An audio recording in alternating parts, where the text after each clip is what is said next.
Paz e graça para você ligado nesta emissora. Começa agora o seu programa de reflexão, entrevistas e debates de todas as noites. Hoje nós teremos uma entrevista muito importante e especial. Está conosco o cônsul-geral de Israel em São Paulo, né?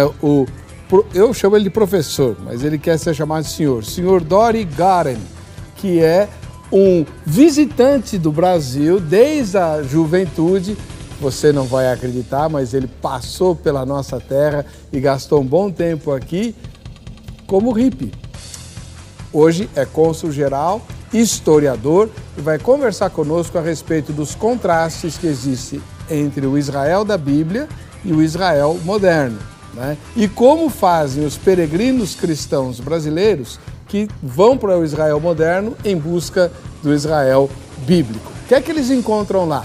E vamos conversar também sobre as curiosidades daquela Terra Santa e e tirar dúvidas a respeito das narrativas das Escrituras, a respeito de vários episódios, né, que estão registrados nos livros sagrados e que, obviamente, fazem parte da cultura e do folclore israelense. Você não pode perder, muito a aprender hoje, porque está no ar o Vejam Só.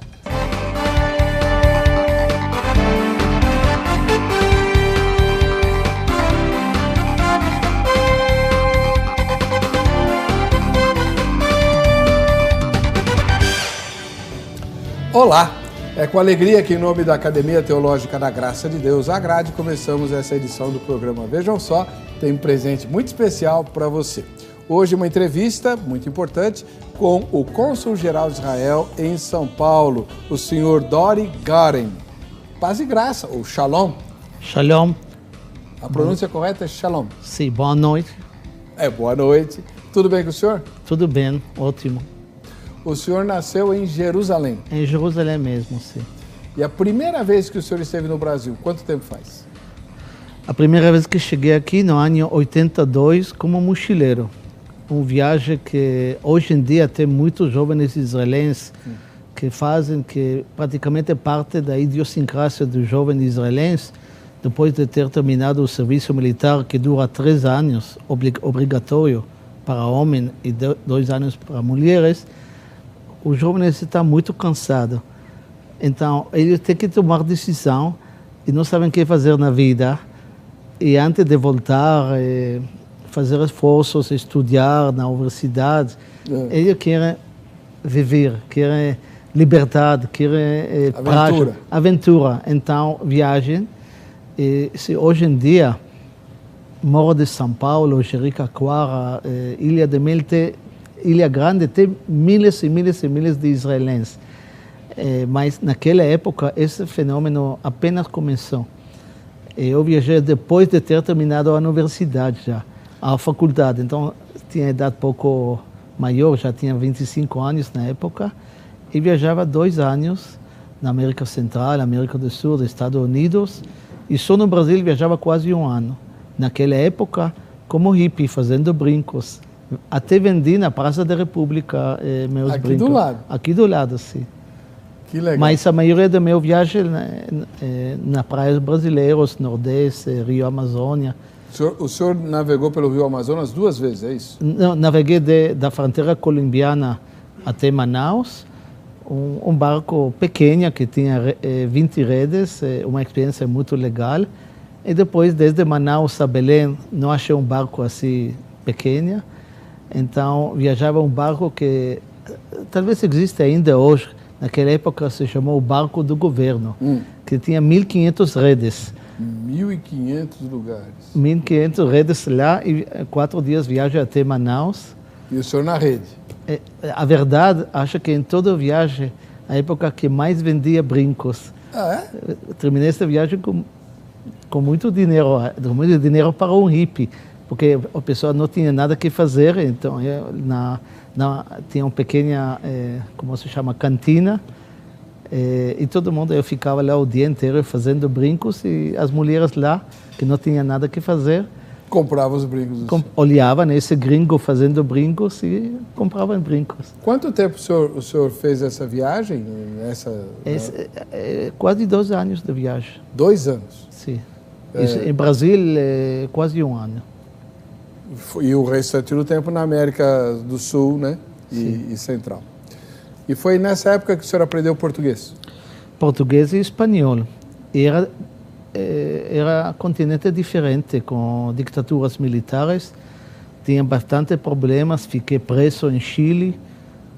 Na época do Pinochet? Na época de Pinochet, aqui no Brasil, morava uma república em Belo Horizonte, bem, com muitas atividades políticas, morava lá 2 meses. E com esse tinha muito conhecimento da realidade política latino-americana. E quando voltei, fiz minha tese de mestrado justamente sobre a política brasileira, sobre o processo da volta à democracia. E depois entrei no ministério e agora já, desde então, sou diplomata diferente. Já não sou hippie, pouco mais careta, mas careca também. Então, é diferente, não? Mas esse conhecimento com a América Latina, conhecendo o povo da América Latina, me apaixonei. Me apaixonei. Que bom. O Brasil é apaixonante. Apaixonante. Com certeza. E há um grande amor e carinho do brasileiro para com Israel, justamente por causa dos vínculos com a Terra Santa, né? Você vai assistir agora a matéria que o nosso querido Zeca preparou e que apresenta aquilo que nós vamos conversar hoje com o cônsul-geral de Israel em São Paulo. Vejam só. Uma nação inovadora, cheia de oportunidades para novos negócios, principalmente na área de tecnologia. Além de ser um dos destinos mais procurados pelos turistas, entre eles, muitos brasileiros. Já adivinhou o país que nós estamos falando? Bom, chega de suspense. Estamos falando de Israel. Talvez a descrição não mostre o país que você, cristão, sempre criou na mente. Afinal de contas, a nação descrita nas histórias bíblicas abriu espaço para um país totalmente novo. Isso não significa dizer que Israel perdeu o contato com a religião. Muito pelo contrário, a cidade de Jerusalém tem papel fundamental para o cristianismo, o judaísmo e o islamismo. Só em descrever, já percebemos que a diversidade é uma marca dessa nação. Afinal de contas, são diferentes crenças, pensamentos, padrões que coexistem e precisam ser entendidos e respeitados. Tudo isso já faria do Vejam Só de hoje muito especial. Porém, ainda temos 2 detalhes que apresentamos na abertura da matéria e que mostram muito desse contraste entre o passado e o presente de Israel. Um dos países mais inovadores do mundo, conhecido como a nação de startups. O governo e o povo começaram a entender que, apesar de existirem falhas, quanto mais tentativas, maior será a chance do sucesso. Esse é o espírito empreendedor. Outro ponto super importante é o turismo. Falando apenas dos brasileiros, somente nesse ano de 2017, até o mês de setembro, 37 mil brasileiros visitaram Israel, o suficiente para superar o ano de 2016 inteiro. E hoje, o Vejam Só tem o prazer de receber o cônsul-geral de Israel em São Paulo, Dori Goren. Dori estudou História e Filosofia na Universidade Hebraica de Jerusalém, Diplomacia no Ministério de Relações Exteriores e fez mestrado em Ciência Política e História da América Latina. Em 2016, fez mestrado em Ciência Política e Segurança. O diplomata foi por 5 anos, de 2009 a 2014, embaixador de Israel no Uruguai. Na América Latina, ele ainda foi ministro conselheiro da Embaixada de Israel em Buenos Aires, na Argentina, de 2000 a 2005. E primeiro secretário na Embaixada de Israel em La Paz, na Bolívia, de 1988 a 1990. Por isso, tem um enorme conhecimento da América Latina. Então, fique ligado, a nossa entrevista especial de hoje já está no ar. Hoje o programa Vejam Só é uma entrevista especial com, eu chamo ele de doutor, mas ele quer ser chamado de senhor. O senhor Dori Goren é o cônsul-geral de Israel em São Paulo. fala português fluentemente, conhece o Brasil há muito tempo, passou a juventude dele aqui em 2 anos como hippie, acredite se quiser. Eu vi fotos dele, ele não vai mostrar as fotos.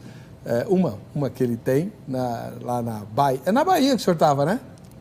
Essa foto tem camisa da Bahia, mas foi fotografiada em Ouro Preto. Ouro Preto, né, em Minas Gerais. Sim. Né? Tem um monte de histórias para contar sobre essa aventura dele aqui. Mas ele está, obviamente, representando o país de onde ele vem, né? Nasceu em Jerusalém. Vamos falar um pouquinho sobre Jerusalém. O que essa palavra Jerusalém significa para os judeus hoje? Jerusalém, para os judeus, desde sempre, não somente hoje, praticamente a lembrança de Jerusalém, a ideia de Jerusalém é uma ideia central do judaísmo. Em cada sinagoga judeu do mundo, a direção onde está o arco do livro da Torá, onde todo mundo reza, está olhando Jerusalém. Os muçulmanos, por exemplo, quando eles rezam, estão olhando Meca. Os judeus, uma sinagoga pode ser São Paulo, ou Nova York, ou Paris, sempre está em direção de Jerusalém. E sempre quando terminamos os rituais religiosos, tanto na sinagoga, nas festas ou na casa, terminamos com uma frase que foi sempre, durante toda a história judeia, o ano que vem a Jerusalém, porque este sonho de voltar a Jerusalém praticamente foi o sonho, a ideia central do judaísmo durante toda a história do nosso povo. Os judeus tinham que sair depois da destruição do templo no ano 70, e pouco a pouco eles foram muitos rincones do mundo, mas no final do século XIX surgiu um movimento nacional de volta a Jerusalém. Sempre tinha judeus que nunca deixavam a Terra Santa. Sempre teve alguém lá. Alguém lá. E tinha época na história que tinha mais pessoas lá e outras épocas que tinha menos. Mas no final do século XIX, um movimento que surgiu de um contexto europeu, de nascimento do Estado-nação, a partir da Revolução Francesa, e antissemitismo, porque na Rússia e muitas matanças de judeus, pogroms, e não é um movimento que tinha origem político. Nós, os judeus, porque toda a Europa tinha movimento como de nacionalismo, que todos os povos reclamavam independência nacional. Os tchecos, os húngaros, os italianos, os alemães, etc. Não? Então, dentro deste contexto político europeu, nasceu esse movimento que os judeus também devem ter sua terra natal como os outros povos. E junto com esse processo renasceu a língua hebraica, porque os judeus praticamente falavam outras línguas, alguns dialectos, algumas línguas locais, nunca esqueceram o hebraico, porque imagina uma situação na Idade Meia, um comerciante judeu da França fazendo negócio em Egito. Ele não tinha língua comum com os egípcios. Então, qual foi sua forma de trabalhar? Sexta-feira, ele procurava a sinagoga local. Aí encontrava outros judeus. A língua entre eles era hebraico. Então, sempre serviu como uma língua de comunicação entre judeus no mundo. E também serviu para fazer laços comerciais, porque justamente era mais fácil para um judeu fazer comércio com outro judeu, porque eles tinham a vantagem, além de ter uma língua comum, tinha sistema legal comum. Certo. Porque imagina um comerciante cristão fazendo negócio com um comerciante muçulmano lá no Egito. Ele tem disputa, tem briga. Entre os judeus, não? Não, sim. Mas um muçulmano contra um cristão lá no Egito, imagina que um juiz local vai estar a favor dele. Não. Mas esse judeu francês, tendo uma briga com um judeu egipciano, podia falar, vamos falar com o rabino. O rabino tinha sistema legal judeu. Então, essa foi a vantagem. Por isso, a primeira língua comercial mundial na Idade Média era hebraico. Então, sempre existia como língua, mas não era língua moderna. Nesse processo de sionismo, o começo final do século XIX, apareceram também linguistas que falavam temos que renovar nossa língua. Parecia uma loucura, como malucos, que não, como vão fazer alguma coisa assim. Hebraico só para a sinagoga, para rezar. Mas modernizou. Hoje em dia, tem 10 milhões de pessoas no mundo que falam hebraico, tem gíria, tem palavras sujas, tem tudo. Então, já não é a língua santa. Não é mais a língua sagrada.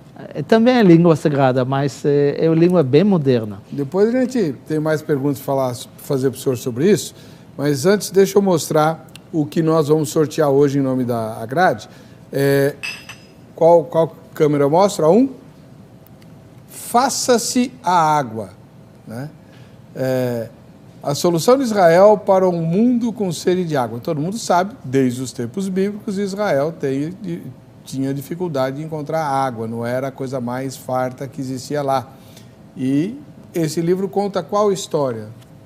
Essa história é fascinante, que é bem típico de nosso movimento de modernizar o destino do povo judeu. Porque o israelense é empreendedor, o judeu é empreendedor, e sempre procura enfrentar desafio e achar solução. Lá em Israel é bem parecido ao Nordeste brasileiro, o sertão ainda mais seca. Israel é bem pequenininha, acho que é mais pequena que Sergipe, 22 mil quilômetros quadrados, nada. Destes 22 mil quilômetros quadrados, quase 60% são desertos, sem água. E onde temos água, temos pouco. 500, 600, 800 milímetros cada ano, durante 5 ou 6 meses. Sin embargo, mas enquanto em Israel não temos problema de água, porque achamos muita solução, e este livro conta toda essa solução que hoje servem como exemplo para todo mundo, porque o Brasil não tem esse problema. O Brasil tem muitos... Não, tem e não tem. Tem Rio Amazônia, tem aquífero Guarani, mas tem zona no Brasil, sobretudo no Nordeste brasileiro, que não tem água. Israel tem menos água que o Brasil. Então, o que fizemos para muitas tecnologias? E essa história não começou hoje, começou já nos anos 50. Aqui no Brasil, é muito conhecida esta tecnologia de riego de engodechamento, não? Assim em português? Como esse sistema de riego... Irrigação. Não, de irrigação por gotejamento. Por gotejamento. É isso. Esta tecnologia foi inventada já nos anos 50 em Israel. É israelita. É israelense até hoje. As fábricas líderes no mundo, que também estão todas presentes aqui no Brasil, porque tem fábricas locais brasileiras, que em realidade são israelenses. Faz 2 semanas atrás viajei a Ribeirão Preto. A fábrica desta empresa líder está lá, se chama Netafim. São eles que inventaram esta tecnologia. Então, praticamente revolucionou o mundo inteiro. Mas temos outra solução, administração da água. Aqui no Brasil, por exemplo, a perda da água que já são limpas, água que já estão dentro do sistema, que já estão tratadas, 50% desperdício. Em Israel, sabe o porcentagem de perdido? Zero. Adivina. Zero. Não, zero não podemos exagerar, 9%. 9%? Mas estamos sempre melhorando a tecnologia e nós vamos chegar a 5%. Então, são muitas tecnologias também. E já é dito que a água é o maior tesouro do século XXI, porque... Sim, mas aonde tem muita água, aonde maior quantidade de água, onde fica? No mar. Só que no mar, água salada.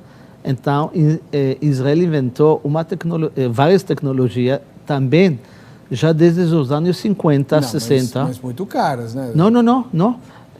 Hoje em dia, em Israel, temos 5 plantas. Israel tomou, eu ainda lembro, nos anos 80, 90, sempre campanha de publicidade, senhores como o senhor, apresentadores de televisão, fazendo campanha que temos que economizar água, que temos que cuidar, que até hoje eu tenho costume que quando eu faço barba, fecho,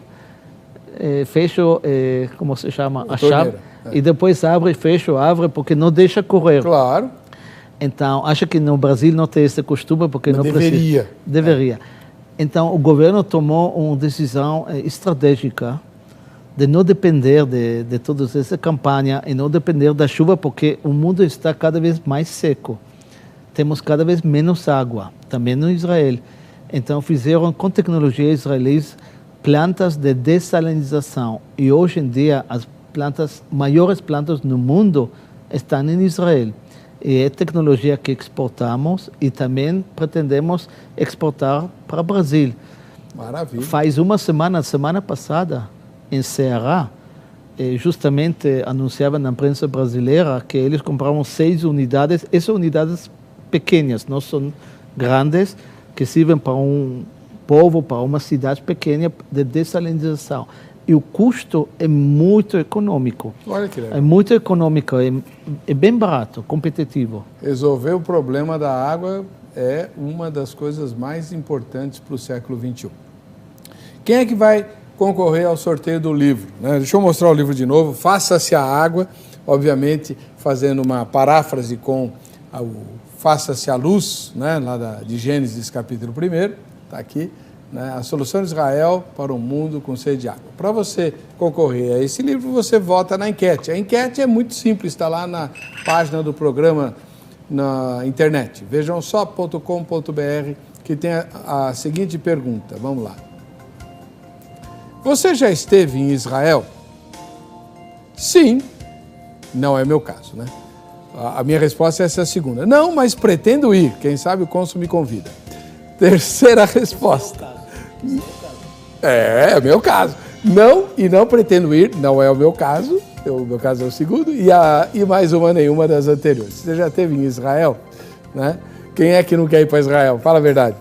Aí, é só você votar na enquete, você está concorrendo ao sorteio desse livro em nome da Academia Teológica da Graça de Deus. Anota o telefone da grade para você ligar amanhã no horário comercial. Tem 15 cursos novos para você se informar e começar 2018 servindo muito melhor a Deus. 0 operadora 11 3115 0819. 0 operadora 11 31 50819. Liga amanhã no horário comercial, tá bom? A gente vai para o intervalo. Voltaremos já com a entrevista especial com o cônsul-geral de Israel em São Paulo. Não perca.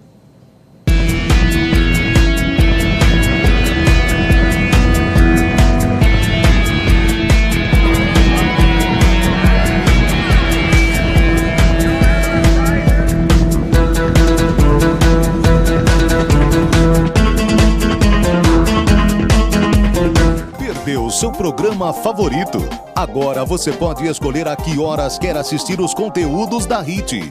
Acesse o YouTube e se inscreva. Canal HIT TV. A TV que faz a diferença cada vez mais perto de você.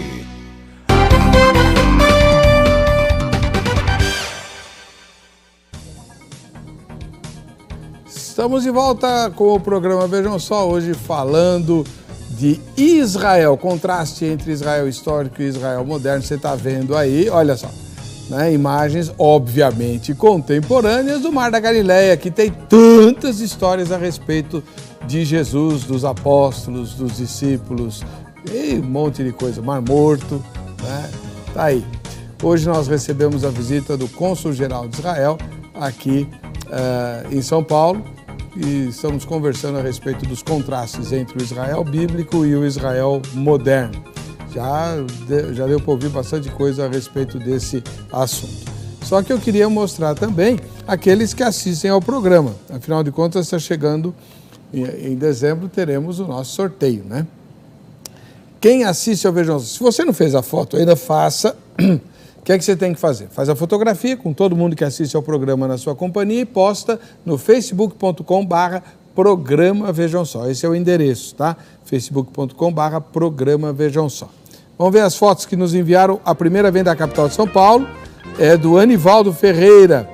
Quem mandou, obviamente é o pastor, né? E quem tirou a fotografia foi a Maria Aparecida Ferreira, né? Que não aparece porque ela foi a fotógrafa. Bem bonita aí, hein? Será que era dia de casamento? O dia que bateram essa foto? Muito legal. Valeu, Anivaldo. Fica o convite para você e a Maria Aparecida virem assistir a gravação ao vivo aqui, já que vocês são da capital paulista. Vamos para Macapá, lá no Amapá. Nós temos o José Ribamar e a Weslane Quaresma. Weslane Quaresma e o José Ribamar assistem ao programa juntos. Né? Obrigado pela audiência de vocês, Deus abençoe. E um dia eu vou conhecer o Amapá. A próxima foto é do interior de São Paulo, em Paulínia, a Jerusa dos Santos. E quem bateu a foto foi o netinho Gabriel, né? Legal. E provavelmente foi ele que postou também, né? Lá no Facebook. Jerusa, um ósculo santo para você e outro para o teu netinho Gabriel, viu? Outra foto da capital paulista, fica o convite também para Edileuza Barbosa da Silva vir assistir a gravação ao vivo, já que ela é da capital. Valeu, Edileuza, um ósculo santo para você também. Muito bonito a você e muito feio o cara que está em cima, tá? Feio e numa posição horrorosa, né? Parece que está dormindo. E em Avaré, no interior de São Paulo, a Cíntia Azevedo. Essa é a última foto de hoje. Cíntia, um ósculo santo, Deus te abençoe e que a sua comunidade, a sua igreja receba também a nossa saudação aí em Avaré. Muito bem, hoje conversamos com o senhor Dori Goren, que é o cônsul-geral de Israel em São Paulo e que está conversando conosco a respeito dos contrastes. O senhor falou bastante sobre a tecnologia da água, né? Aliás, um tema muito caro a Israel desde os tempos de Moisés, né? Moisés resolveu o problema da água batendo na rocha e tal. Conhece essa história? É verdade que na Bíblia a água é um tema que está muitas vezes, mas tem uma história na Bíblia, um conto, que eu gosto muito, que tem lá uma história de Abraão, que tem uma briga, uma guerra contra um rei que se chamou rei Avimelech, rei de Gerar, que é um povo que morava praticamente onde fica Gaza hoje. E a guerra é sobre poços de água, que é uma zona semidesértica. Abraão era nômade, como beduíno, não? Sim. Então, a guerra sobre o controle de poucos poços de água que tinha na região. E essa guerra termina sem que ninguém ganhe esta guerra, como empate, como sem vitória de ninguém. Então, eles resolvem fazer acordo de paz. Acordo de paz, e para simbolizar este acordo de paz, eles decidem, o povo de Abraão e o povo do outro rei Avimelech, cavar junto um poço de água. E ao lado deste poço de água, eles juram de ter paz interna, nunca mais fazer guerra. E esse poço de água, até hoje, assim conta a Bíblia, é chamada Be'er-Sheva. Be'er-Sheva, que em hebraico significa o poço de juramento. O poço do juramento. Beer-Sheba, Abraão e Abimeleque fizeram um juramento ali. Agora, por que conto esta história? Porque essa história simboliza uma atitude de guerra sobre poucos recursos que não temos. O que podemos fazer? Fazer guerra, sempre ficamos perdendo. Ou fazer paz, juntar forças e junto procurar soluções novas que generam mais riqueza. Que legal. Eu acho que esse tipo de mensagem é uma mensagem da paz. Nós temos disputa, temos guerra no Médio Oriente, podemos seguir fazer guerra, é muito ruim, ou fazer paz e juntar com forças tecnológicas, gerar riquezas. E acho que é uma mensagem para o mundo inteiro, não somente para esse Oriente Médio. Essa história está na Bíblia, justo nesta zona que hoje é a zona de conflito frente a Gaza. Há muitas histórias ligando, muitos fatos da história de Israel ligados a Berseba, né? Eu lembro de uma frase: Dan ao norte, Berseba ao sul eram os limites da terra. Sim, justamente. Beersheba fica a mais ou menos 40, 50 quilômetros de Gaza. Os judeus ainda contam, ainda fazem a genealogia com as 12 tribos? Não, segundo a Bíblia, existiam 12 tribos. Isso. Mas quando o rei Salomão morreu, o reino dele se dividiu em 2 tribos. Sim. No sul, a tribo de Judéia e o tribo de Benjamim. Isso. E outros 10 tribos que eram tribos do norte. E já criaram 2 estados, 2 reinos, o reino de Israel e o reino de Judeu. O reino de Israel perdeu a guerra contra os assirianos no século 8. E eles tinham costume de levar os povos, mandá-los ao outro lado da terra, em exílio. 150 anos depois, também o reino de Judéia perdeu a guerra contra os babilônios, então foram também em exílio, só que de lá eles voltaram. Isso. Então, desde então existe este mito, esta lenda, aonde foram as 10 tribos perdidos. Até que tem lenda que estão aqui na América, acho que não é muito provável, mas lá, na Ásia, tem alguns povos, no Afeganistão, na Índia, até Birmania, que tem algumas tradições, então que pode dizer que são descendentes de 10 tribos, porque ainda mantém algumas tradições judaicas. Mas as 2 tribos remanescentes, de Judá e Benjamim, fora a tribo de Levi, né, que os levitas de Levi espalhados. Também, justamente. Os judeus de hoje ainda se vinculam a alguma dessas tribos? Não? O senhor, por exemplo? Hoje em dia, todos os judeus no mundo são descendentes de Levi, de Judéia e de Benjamim, ou de outros povos que converteram no judaísmo. Certo. Na Idade Média, por exemplo, sabemos que existiam vários estados que converteram no judaísmo. Certo. Por exemplo, Iêmen era estado judeu. Entre o Mar Caspiano e Mar Negro, entre hoje em dia o norte da Pérsia, o sul de Azerbaijão, esta zona, não, existia um reino que se chamou Khazarias, que finalmente, entre os russos, por um lado, os bizantinos, por outro lado, e os muçulmanos, a partir do século XI, desapareceu. E lá, nesta zona, tem judeus que se chamam judeus da montanha. E eles, interessante, nenhum deles tem nome de Levi, nenhum deles tem nome de Cohen, que significa sacerdote. Certo. E acreditam os historiadores que são descendentes destes povos, e por isso não tem Levi, porque Levi são todos descendentes dos primeiros da tribo de Levi. Certo. Vamos lá. O senhor estava falando no bloco anterior sobre o hebraico, que é a língua da Bíblia. Sim. Né? A gente, quando estuda teologia, é obrigado a aprender hebraico e grego. Né? E eu penei 4 anos para estudar hebraico. O senhor estudou hebraico? Mas isso faz 40 anos, né? Estudei.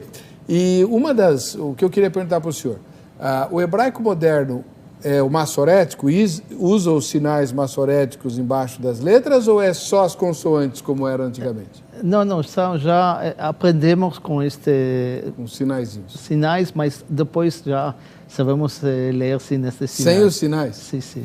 Então, para quem, só para explicar, no hebraico só usa consoantes, escreve de trás para frente, só usa consoantes.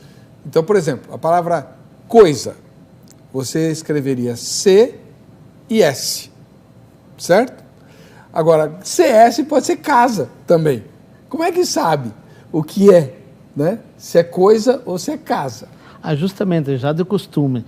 Mas sabe por que isso? Porque, em realidade, o alfabeto foi inventado lá. O povo judeu, podemos dizer, o povo hebraico, inventou o alfabeto. Não exatamente só os hebreus, também os fenicianos, que eram praticamente, falavam a mesma língua, escreviam da mesma forma, e tinha que ser inventado por um povo pequeno, porque a ideia do alfabeto tem uma ideia democrática. Lá no Egito, que era um grande império, ele tinha uma forma de escrever muito complicada. Horrível. Hieroglíficos. Eles conheciam o sistema de fonética do alfabeto, porque também tinha letras fonéticas. Mas para elitizar. Para elitizar como instrumento de poder. Certo. E os primeiros alfabetos escritos do alfabeto se encontram no deserto de Sinaí, se chama a escritura Proto-Sinaí, que tinha lá minas de cobre, e com escravos semíticos, baixo domínio egípcio, mais ou menos século XIII a.C. E lá, entre os fenicianos e os hebreus, desenvolveu o alfabeto. Aliás, por que escrevemos de direita à esquerda? Todo mundo diz que você escreve na reversa. Não são vocês que escrevem na reversa. Porque naquela época, as pessoas usavam pouco escrituras. Sim. Aonde escreviam? Sobre pedras, não? Então, como você escreve sobre pedra? Com martilho. Sim. Então, é mais fácil fazer da direita à esquerda. Claro.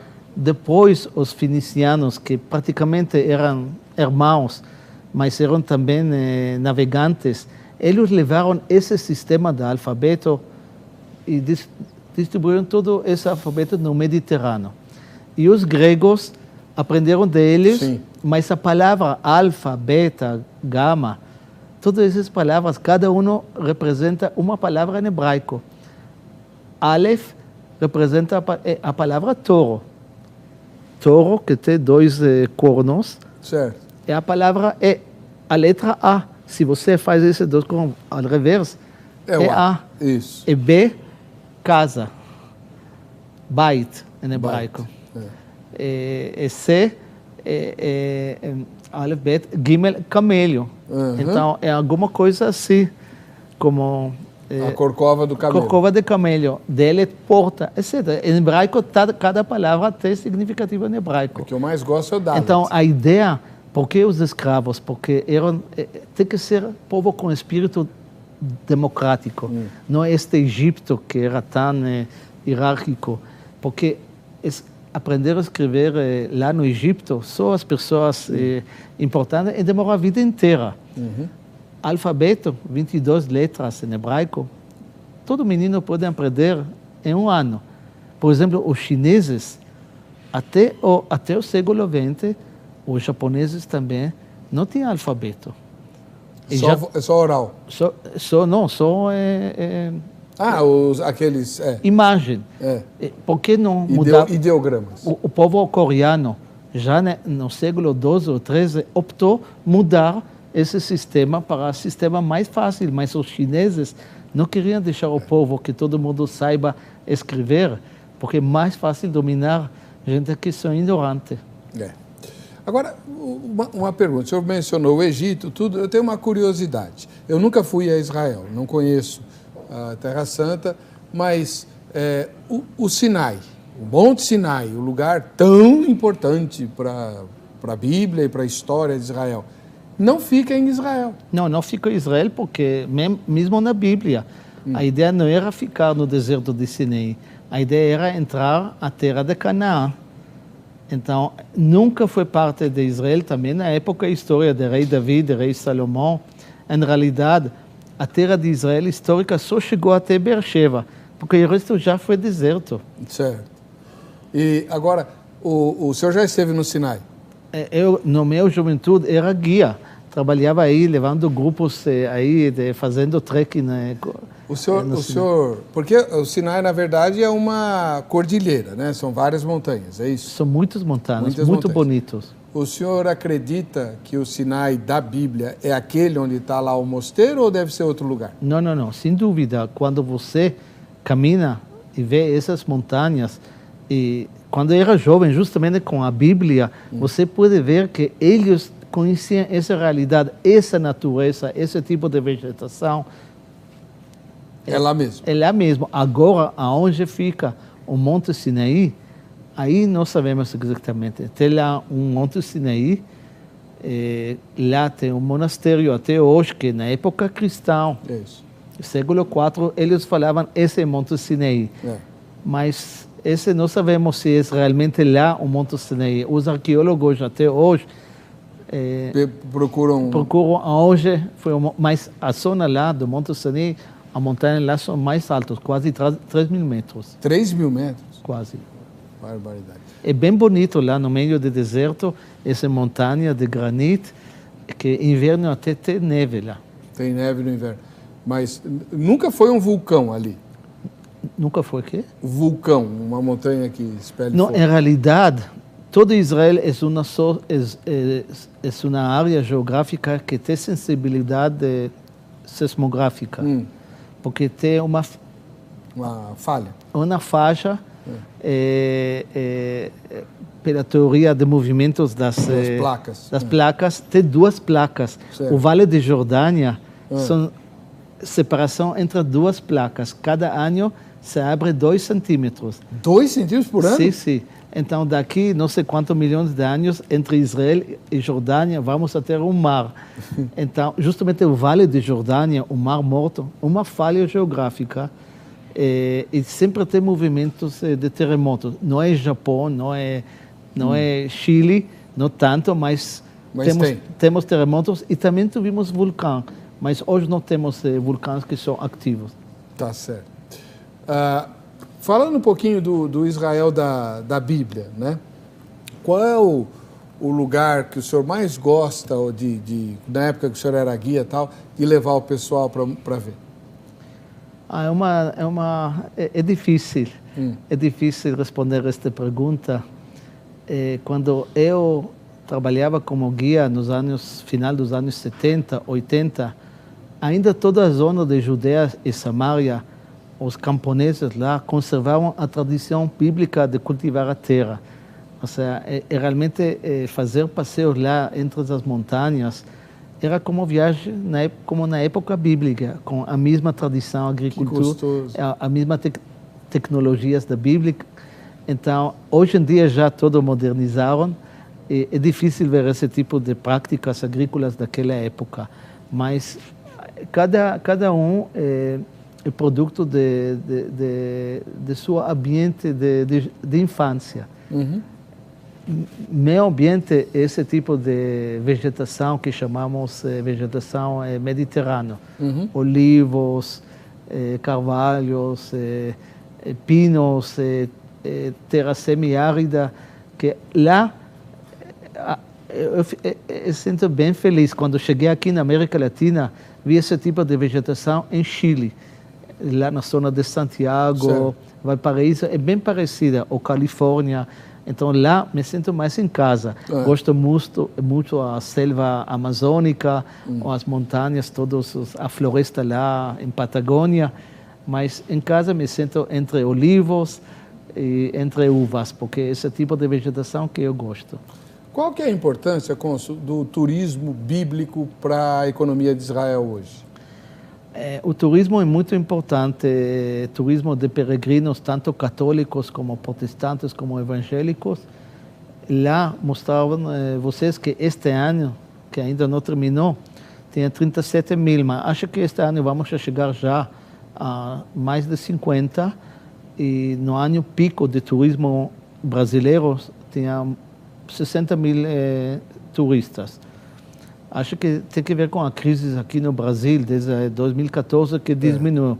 Mas agora já é possível, tomara que seja realidade, que a empresa Latam, eles querem abrir uma linha novamente direta entre São Paulo e Tel Aviv, e temos muita esperança, porque o potencial aqui é enorme.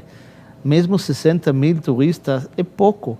Tem tantos brasileiros que amam Israel, que querem visitar Israel, e acho que deveríamos chegar pelo menos 100, 200 mil turistas cada ano, se não mais.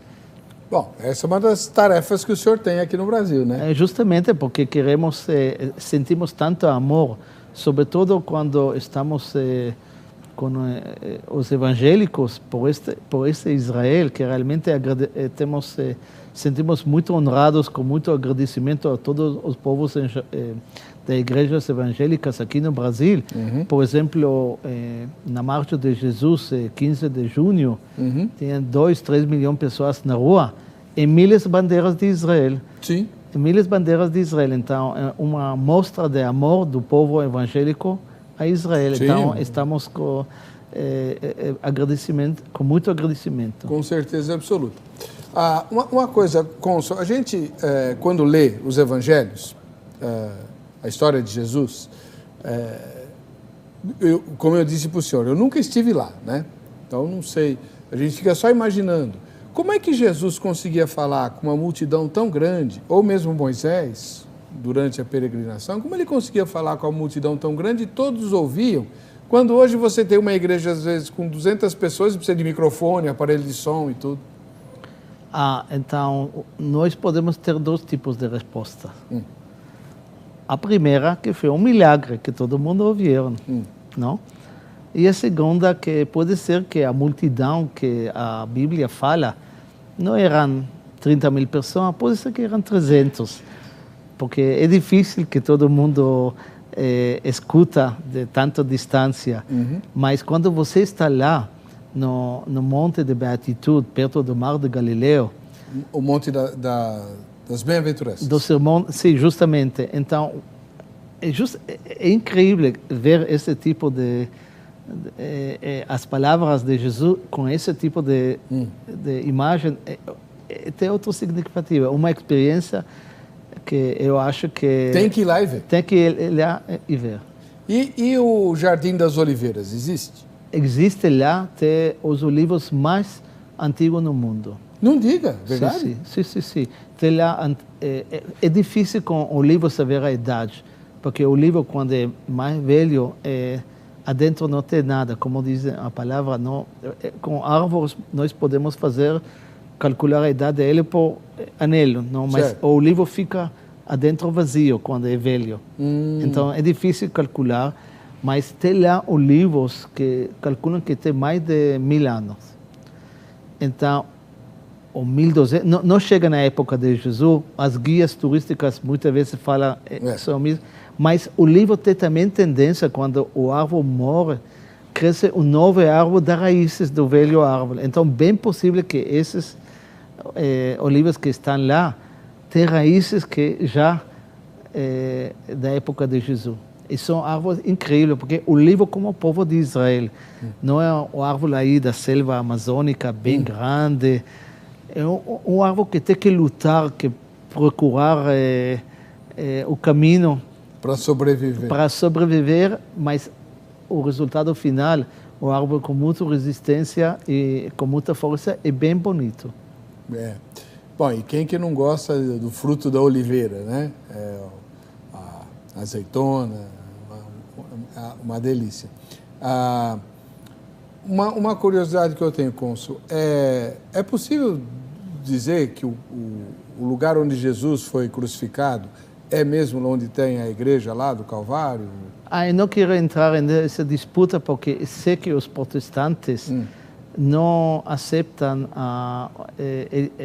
esse, sobretudo, uma igreja católica ortodoxa, e muitos protestantes escolhem outro lugar. Eu não sabia disso. Sim. Tem outro lugar que se chama, fica em outro lugar, mas na realidade esta tradição começou no final do século XIX. 19. E o Santo Sepulcro tradicional, já temos testemunhos históricos de peregrinos cristãos que falam que se encontram neste lugar onde os católicos... Os ortodoxos estão. Os ortodoxos estão. E a igreja que está lá foi construída no século IV. Quarto século era cristã? Parte, não é a igreja de hoje. Essa igreja original só ficou a cúpula. Claro, lógico. A igreja que podemos ver hoje foi construída no século XII e o estilo gótico dos cruzados. que eles chegaram do centro da França e construíram uma igreja que é bem parecida à igreja que podemos ver em França desta época do século XII. Que legal. A gente vai para o intervalo, daqui a pouquinho voltamos a falar mais de Israel, sobretudo das novidades. Você sabia que Israel é a terra dos startups? Já voltamos.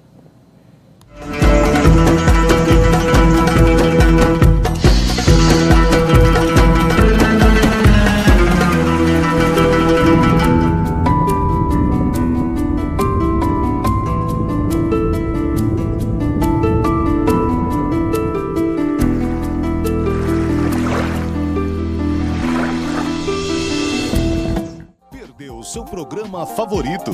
Agora você pode escolher a que horas quer assistir os conteúdos da HIT.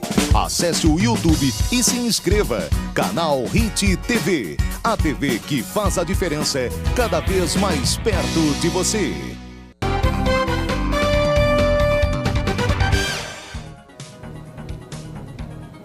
Estamos de volta com o programa Vejam Só, hoje entrevistando de maneira muito gostosa o cônsul-geral de Israel em São Paulo, o senhor Dori Goren. Ele prefere ser chamado de senhor, eu chamarei ele de doutor. E o conhecimento histórico que esse homem tem é fantástico, está nos ajudando a entender uma porção de coisas a respeito do Israel da Bíblia e o Israel moderno. Uma das coisas que o cristão deve se chocar quando chega a Israel, cristão médio, né? Como eu, por exemplo. Ele desce lá em Tel Aviv, pensando que vai para um museu, o museu vivo, né? Que Israel vai estar lá do jeitinho da época de Josué. E Tel Aviv é uma das cidades mais modernas do mundo, né? É assim, bem impactante, não é verdade?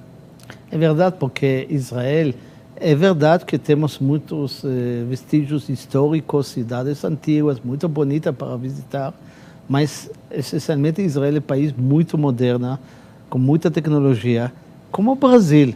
Se você vai lá, Minas Gerais tem cidades históricas da época colonial, mas o Brasil em geral é mais parecido a São Paulo ou todas as cidades novas. Israel também, arquitetura nova, muita modernidade, muita tecnologia.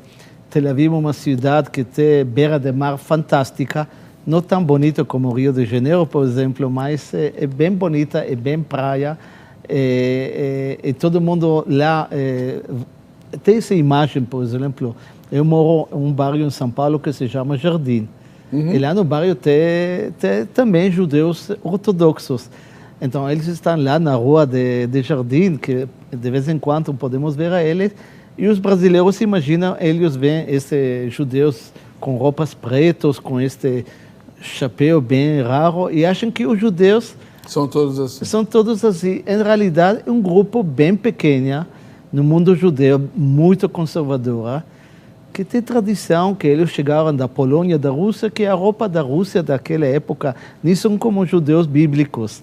Os judeus bíblicos tinham outro tipo de roupa, mas muitas vezes, quando eu vejo caricaturas de Israel, pessoas, não, lá, os jovens israelenses, ou pessoas da minha idade, têm vestimento exatamente como vocês. Ou vocês são um pouco mais elegantes, porque os brasileiros têm bom gosto, mas em realidade, quando um jovem israelense como eu chega lá, aqui no Brasil, é a mesma música, o mesmo tipo de cultura, a mesma moderna. Em Israel, a tecnologia é bem presente. Então eu vou fazer uma pergunta difícil para o senhor, hein? Qual é a mulher mais bonita, a brasileira ou a israelense? Sem dúvida, a israelense. Agora o senhor não foi um bom diplomata. Não. Deixa eu mostrar esse livro aqui, pedir para o senhor comentar. Nação Empreendedora, o Milagre Econômico de Israel e o que ele nos ensina. Sobre o que trata esse livro? Trata do startup. Em realidade, este livro foi escrito em inglês, dois jornalistas norte-americanos, e o título em inglês é Israel, a nação do startup. Só que quando esse livro foi traduzido, ainda, acho 5 ou 6 anos atrás, essa palavra startup não era conhecida. Não era conhecida, então o tradutor escolheu este nome, Nação de Empreendedores. Porque Israel é a segunda concentração de startups no mundo, depois do Vale de Silicon em Califórnia. para ter uma ideia, cada ano temos 1.500 startups novos. 1.500 por ano? Por ano. Tem mais de 100 empresas israelenses cotizadas na Bolsa de Valores de Nasdaq em Nova York. Depois dos Estados Unidos, o país que mais empresas tem. Então, um fórum de tecnologias novos que aqui, nesta sala, eu tenho certeza que tem muitas tecnologias israelenses. Aqui, o pendrive, o senhor conhece o pendrive, foi invenção israelense. Cheguei aqui, demorei 1 hora e 10 minutos para chegar desde o consulado de Israel até os estúdios de vocês, mas graças a Deus que existe o Waze. Temos que dizer graças a Israel, porque é aplicativo israelense. O Waze é israelense? É israelense, então... Interessante. É interessante. Eu não sabia. Não posso imaginar São Paulo sem Waze. Não, impossível. Todo mundo usa o Waze. Acho que temos que fazer um templo para o Waze, não? Então, tem muitas tecnologias, a tecnologia do celular, do Wi-Fi, tudo isso foi inventado em Israel, de Messenger. Então, tem tantas tecnologias... WhatsApp também? WhatsApp não é empresa. Tinha outro aplicativo israelense que acha que o WhatsApp ganhou, que é o Viber. Conhecem Viber, esse violeta? Sim. Esse é israelense, mas o WhatsApp finalmente ganhou. Mas tem muitas... gente que prefere o Viber. Sim. Mas temos... Israel é o líder mundial em tecnologia de cyber. Cada computador que vocês têm tem esse sistema antivírus que se chama Firewall. Certo. É a empresa líder no mundo que se chama Checkpoint, que é tecnologia israelense. E o Mossad ainda é o melhor sistema de espionagem do mundo? Não sei se é o melhor sistema de espionagem do mundo.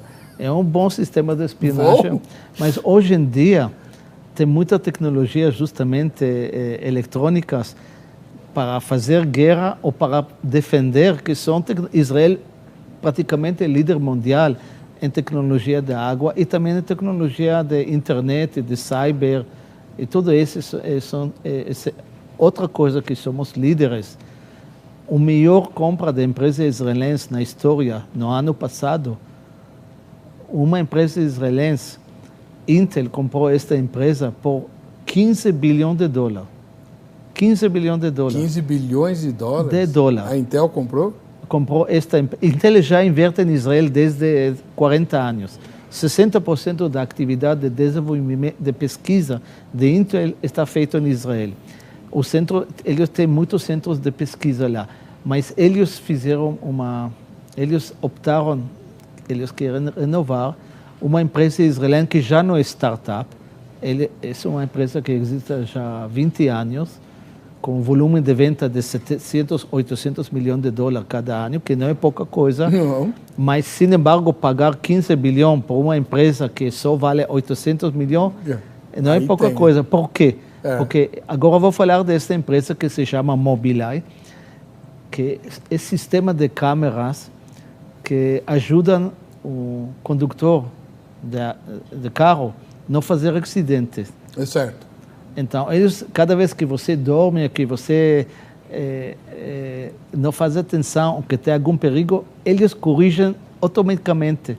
Não deixam o carro fazer este erro. E, na realidade, eles já têm contratos antes da compra de Intel, com 30 empresas de auto no mundo, e agora vão ter mais, porque o carro automático, a tecnologia, com essa compra, Israel já antes foi um líder importante, mas depois desta compra, o centro mais importante no mundo. Então, outra tecnologia que Israel é tecnologia líder. Temos um tipo de, não sei a palavra, como tipo remédio pequeno, que comprimido, que são, em realidade, câmeras. Câmeras que hoje você engole e eles já, em vez de fazer este processo de endoscopia, né? A câmera já detecta as coisas. Então, depois de 4 horas, esta câmera sai de forma natural e o médico já tem toda a informação. Já sabe tudo. Essa tecnologia se usa aqui no Brasil também. Impressionante. Bom, em Israel tudo é impressionante, né, Cônsul? Tudo. as origens, a história, a tradição bíblica. Mais recentemente, uma das coisas que eu admiro demais, né, e até hoje não consegui, acho que ninguém consegue explicar direito a Guerra dos 6 Dias, né, como Israel virou o jogo naquela guerra e ganhou quando ninguém apostava nela. Quer dizer, Deus abençoou essa terra, não abençoou? Acho que o milagre, se podemos falar de milagre, o fundador do Estado de Israel, Ben Gurion, tinha costume de dizer que em Israel, se que não acredita em milagres, não é realista. Então, quem não acredita em milagre em Israel não é realista. Não é realista. Não sei se é verdade que ele falou tudo isso, mas é lindo. É bonito. É bonito. Acho que o milagre verdadeiro é a Guerra de Independência, de 48. A Guerra de 48, sim. Porque em 48 Israel tinha 650 mil habitantes e foi atacada por 7 exércitos dos países árabes com muitas superioridades humana e de quantidade, não humana de valor, mas humana de quantidade. E, por enquanto, ganhamos esta guerra com um preço enorme. 60 mil judeus naquela época, 6 mil mortos. Imagina uma guerra em Brasil, sim, com 2 milhões 1% da população em um ano.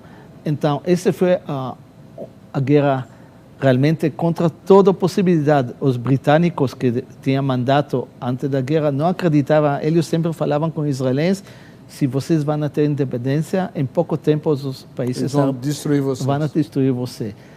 A Guerra de 6 Dias, em realidade, foi bem planificada, surpresa por todo mundo, mas praticamente durou 3 horas, não 6 dias, porque em 3 horas a Força Aérea de Israel destruiu toda a Força Aérea da Síria e de Jordânia e do Egito. Então, sem forças aéreas, era fácil ganhar esta guerra terrestre. E foi realmente uma surpresa. O mundo hoje esquece que Israel foi atacada.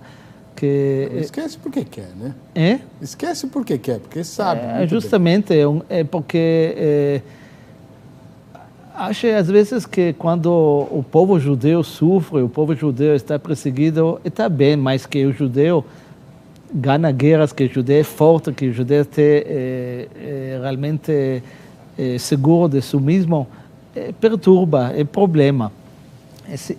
Você sabe, por exemplo, o Conselho de Direitos Humanos da ONU, que tem muitos países lá que são campeões de direitos humanos, como países no mundo muçulmano que nem dá direitos pelas mulheres, etc. Tem muita hipocrisia lá. Quase 30%, 40% das resoluções, não sei quanto, 150, 180 resoluções que eles fizeram em 12 anos de existência, 40% das resoluções são anti-israelenses. Israel, podemos criticar Israel, não somos perfeitos. O tema de direitos humanos é tema complicado, mas cada vez que temos problema, tratamos de corrigir, mas que 40% da injustiça de direitos humanos do mundo é Israel. Isso não é verdade. 2 resoluções contra a Síria, contra Irã, pouco, 1 a 2, e já como 70 contra Israel. Então tem uma hipocrisia. De onde vem essa hipocrisia? Deixa vocês pensar que antissemitismo tradicional, briga de interesses, porque tem muitos países muçulmanos no mundo e só um país israelense, e Nações Unidas acho que tem 40 países árabes, tem como mais países muçulmanos, então tem essa hipocrisia no mundo. Então, a luta continua. Existe ainda, cônsul, movimento migratório de judeus que querem passar a morar em Israel? Ainda existe, sim. Cada ano temos várias dezenas de milhares de imigrantes. A época que tinha mais imigrantes foi quando colapsou o mundo soviético. No ano 90, 91, recebemos em 2 anos mais de 1 milhão de imigrantes. que naquela época Israel só tinha 4 milhões de habitantes. Então, imagina 20% da população, como 40 milhões de imigrantes que chegam ao Brasil em 2 anos.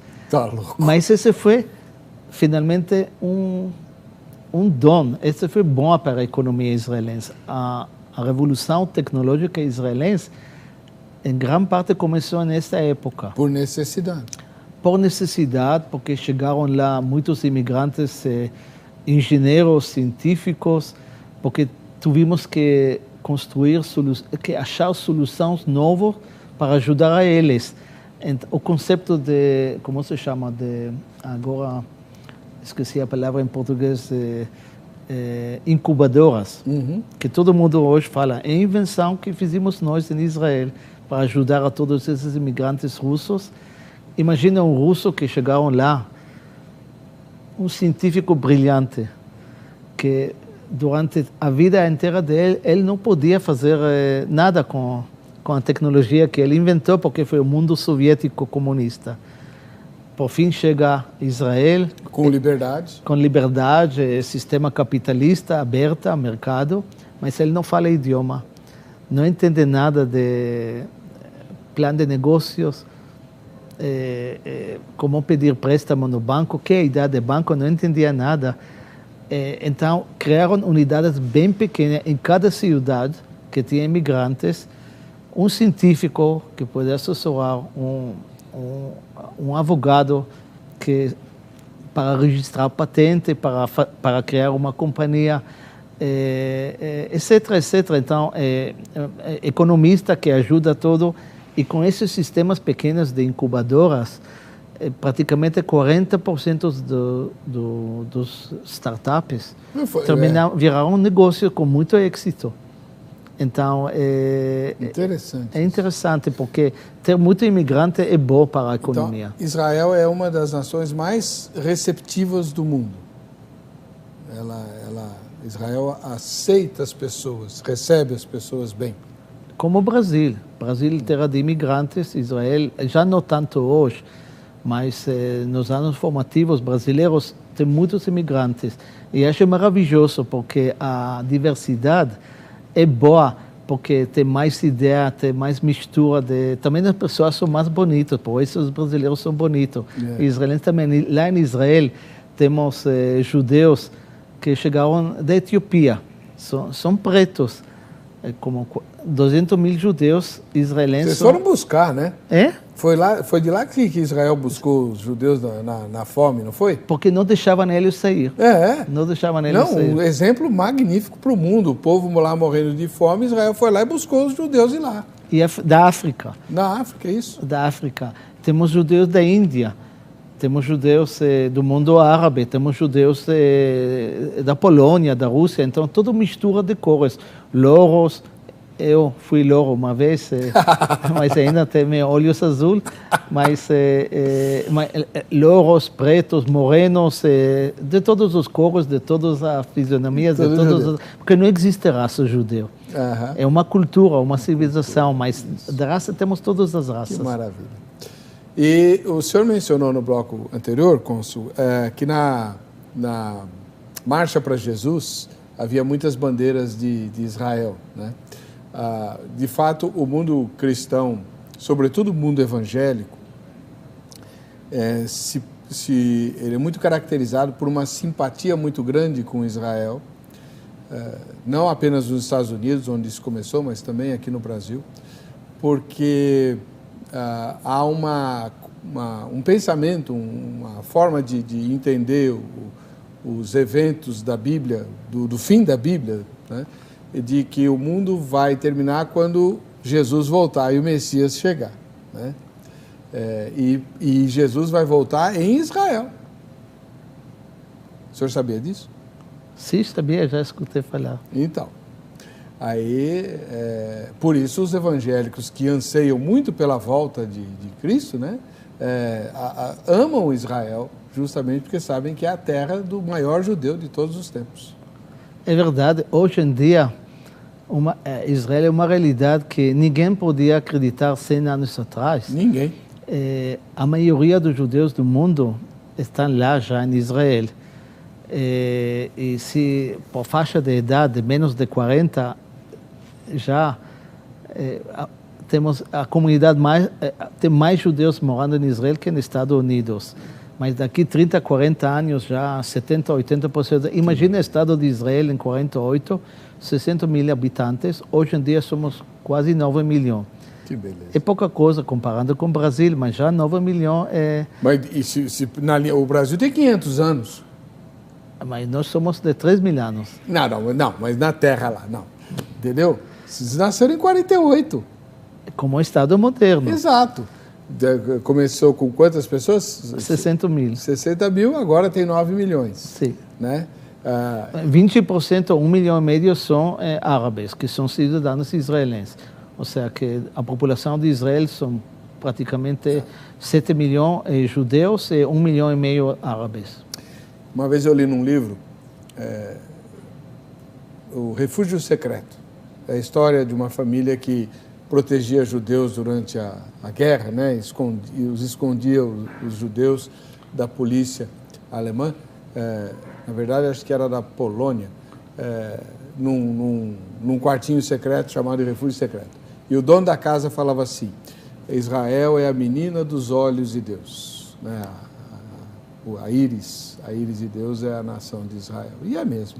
Sim, tem muitas histórias assim, porque a história terrível do Holocausto, de 6 milhões de judeus que foram massacrados. Eu mesmo, toda a família de meu pai, meu pai nasceu em Polônia, mas felizmente para ele chegou a Israel antes da guerra, mas toda a família dele morreu na Segunda Guerra Mundial. Mas existiam pessoas que arriscaram a vida deles para salvar os judeus.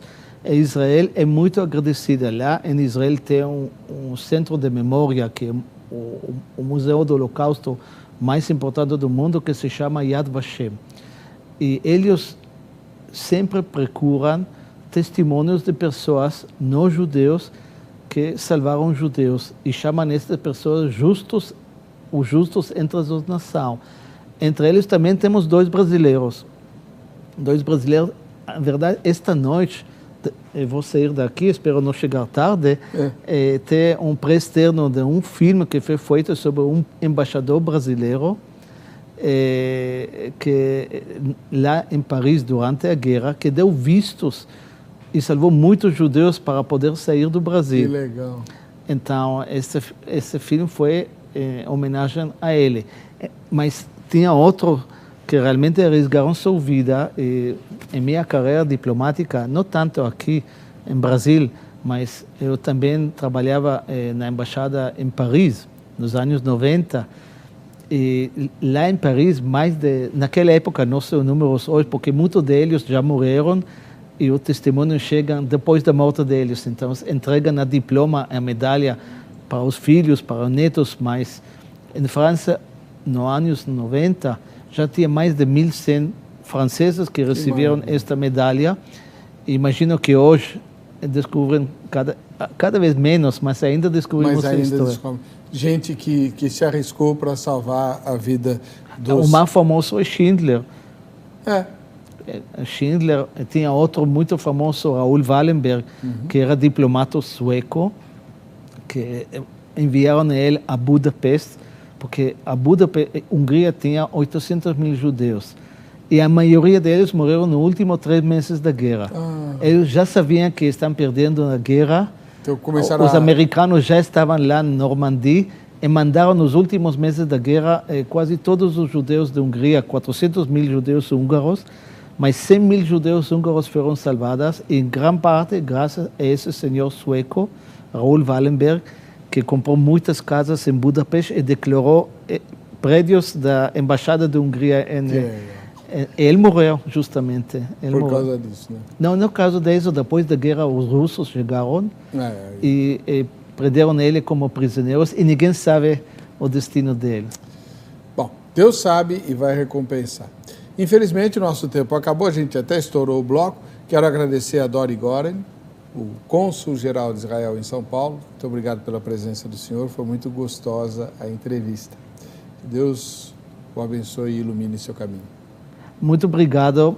E ainda o senhor ter que visitar Israel. É uma tarefa que tem que cumprir. Será um prazer. Vamos ver quem ganhou o livro. Foi o Daniel Fernandes, lá de Palmas, no Tocantins. Valeu, Daniel. A gente se vê no próximo Vejam Só. Até lá.